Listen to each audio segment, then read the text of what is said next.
好，來繼續來看這件，這是6年前有幾名立委因為協助泰流公司的前負責人推動公司法的修法，妨用貪污罪來判刑。這擺案件也佇法院的審理，也毋過周刊來壓料，講國民黨的立委辜富婷有誤解，找經濟部相關的官員來協調着相關的案件。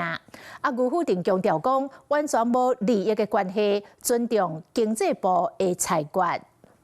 我要再次強調，我們在這個案子沒有任何的利益往來。講伊是清白的6當前所有經營權的爭奪戰，立法院有真濟調查立委，因為協助前泰流公司負責人李興龍推動公司法的修法收紅包，被起訴重判。這擺國民黨立委辜富婷閣為這個案件進行協調。這個牛煦庭大膽的去把它給接下來了。碰到泰流這樣的一個案件，一般如果來的話，大家避之唯恐不及啊。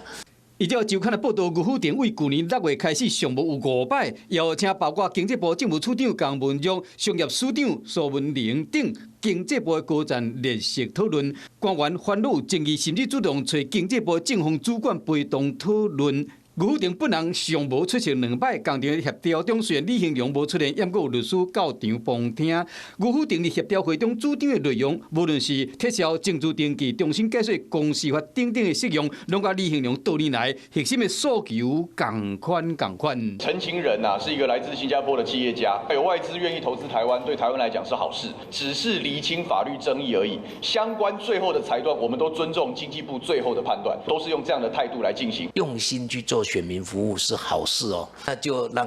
看看他的選民有沒有辦法聽得下去。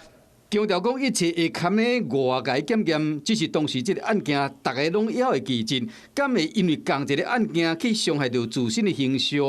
辜富婷恐驚愛想看覓。Hello， 大家好，我是林文。想要搶先掌握最及時的新聞資訊嗎？趕快訂閱、按讚、開啟小鈴鐺，鎖定華視新聞的 YouTube 頻道。